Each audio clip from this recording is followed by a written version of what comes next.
Spending lockdown with someone you want to divorce. I dare say there are quite a few of us confined to our homes with someone we don't like or have fallen out of love with.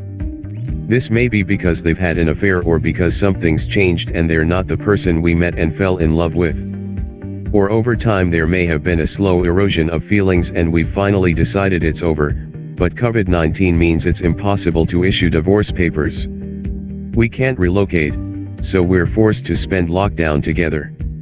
Whether we're married or partnered, have children, joint financial commitments like a home, or shared business interests, splitting up is a complex process, even without the impact of COVID-19. The thought of being in isolation for an indeterminate period of time, not knowing how long it will last, is a daunting prospect, especially when we're spending lockdown with someone we want to divorce. Many people are already experiencing an array of emotions throughout this time, and these emotions are very different for each of us. Some people are relishing the enforced break, taking time to re-evaluate their priorities, be at home, maybe pursue their hobbies, read, tend the garden, play with their children. Others have serious anxieties and worries about their health, job, business security, the financial impact, their loss of freedom and the future implications of this crisis. Add relationship worries into the mix and it can make for a very stressful time. So are there positive ways to manage spending lockdown with someone you want to divorce? Remember, you already have many skills for dealing with impossible situations. You've no doubt had several experiences when you've been presented with a fait accompli, a fixed set of difficult circumstances to navigate. As an adult, you'll know there are some things you've no choice but to accept and work around, others that you're able to negotiate with a little. Breathe. If you can't change something, there's no point in stressing about it. Let it go and focus on making the best of what you can do something about. Being civilized and polite to each other is a good start when you're spending lockdown together. Discuss your meals, what you want to eat, the TV shows you'd like to watch, when to spend time together or apart. Could you explore your music back catalog, old photographs, holiday memories, raid the games cupboard, share the chores? Gratitude is an important reflection when you're in lockdown.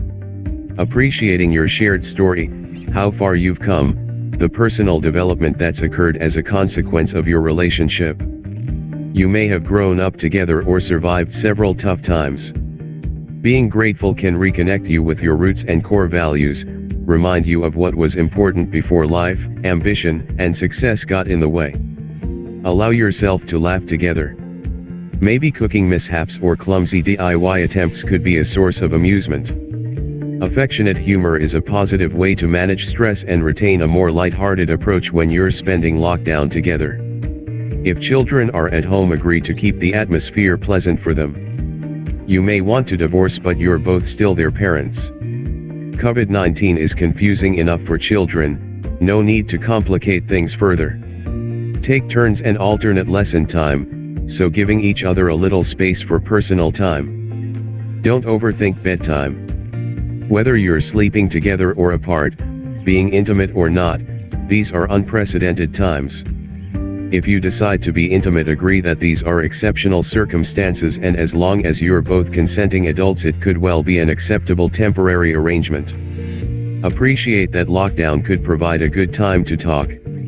You may not have had the chance to share, discuss, listen to each other in a non-purpose-driven conversation for many years, if ever. Listen properly to what each other has to say without jumping in with your thoughts, comments, or challenges to their versions of events. You may not agree with what they have to say, but if that's how they feel, you have to accept it and use it as a starting point to talk. Maybe agree some ground rules when discussing serious issues. Avoid going round in circles, rehashing tired examples or apportioning blame. Focus on how you're both feeling, what you each want from your lives, how you'd like your relationship to work from now on, especially if there are children or mutual responsibilities involved. Many of us are finding that we're becoming more patient and tolerant due to being in lockdown. Our priorities have been forced to change. What was once sought after or prized is now less so, as we realize that expensive cars, designer goods, fabulous holidays, and celebrity status matter little when we're scarcely allowed outside to shop for food, socialize, or see our loved ones. This change of pace could be a time for real honesty in your relationship, for learning and better understanding each other, for stripping back the usual stresses and distractions, and maybe rediscovering the person you fell in love with before life got in the way.